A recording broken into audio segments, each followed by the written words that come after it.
Ndugu zangu, hali inaendelea kuwa mbaya zaidi, lakini nataka niwaambie kitu kimoja, ni kwamba ukitaka kuheshimika katika dunia hii ni lazima ujipange, iwe ku hali ya familia, ya nchi, mahali popote pale. Ukitaka kupata heshima ni lazima ujipange, kwa sababu dunia tunayoishi hakuna mtu atakayekuheshimu wewe kama haujaanza kujiheshimu peke yako, na yale mazingira utakayoweka nyumbani kwako, sehemu yako ya kazi, hata nchini kwako, ndio itatuma wewe wala nchi yako iweze kupata heshima. Watu wengi walidharau Iran, wakasema Iran haiwezi kuwezana na Umarekani na Israeli. Hizo ni taifa kubwa, zitaisambaza Iran siku moja. Lakini tunayoyashuhudia sasa hivi ni tofauti na jinsi watu walitegemea. Iran mpaka sasa hivi amehakikisha kwamba ataendelea kupambana, hata kama rais wa Marekani amesema vita anataka vimalize siku 2-3.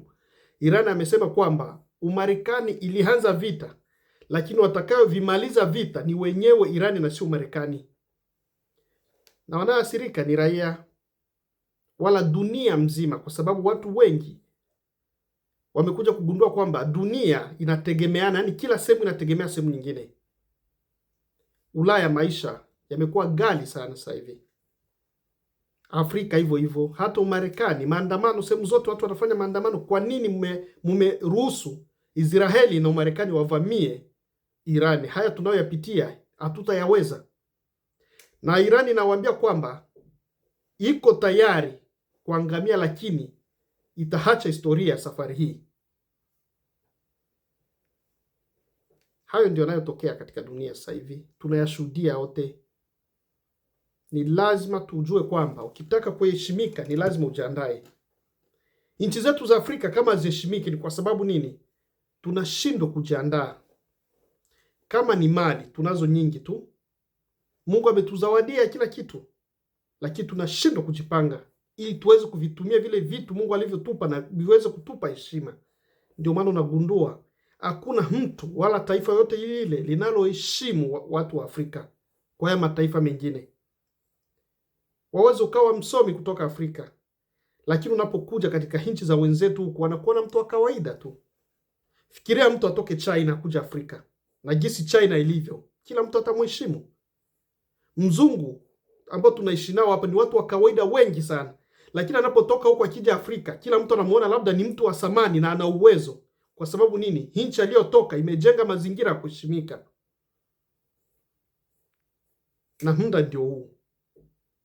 Wale wote ambao wanashuhudia jinsi Irani inajipambania ili iweze kulinda heshima yake, najua watajifunza kitu kimoja, kwamba ni lazima ujipange ili kila mtu aweze kuheshimu. Na muda ndio huu ambao sisi tuko nao.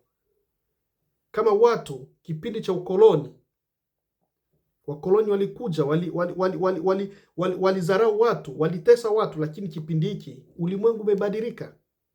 Irani imesumbuliwa miaka mingi sana, na ikasema muda ukifika na mimi nitatoa kichwa changu chini ya maji na nitakiweka juu. Sasa hivi hakuna taifa lolote lile laweza kuonea tena Irani. Na kama ni vitu vya kutengeneza silaha za kinuklia, Afrika Iranium mwiko mingi sana. Kila mahali, Kongo, wapi, Niger, nchi nyingi sana. Na kama ni utaalamu, sio kwamba eti Afrika kuna wataalamu, lakini nani ataanza kwa sababu wanaogopa Umarekani? Nani ataanza kwa sababu wanaogopa Israeli? Nani ataanza kwa sababu wanaogopa Umoja wa Ulaya? Lakini yule atakayeanza ni lazima wengine watamfuata, na hapo ndio Afrika itasimama. Na muda ndio huu. Waafrika tusibaki nyuma, tuweze kusimama. Kwa ile kidogo tulio nayo, Irani ni nchi ambayo iliwekewa vikwazo miaka mingi sana, na mpaka leo hivi wanaishi kwa vikwazo, lakini muone maajabu wanayofanya. Kwa nini na sisi Afrika tusijisimamie na tuweze kulinda heshima yetu?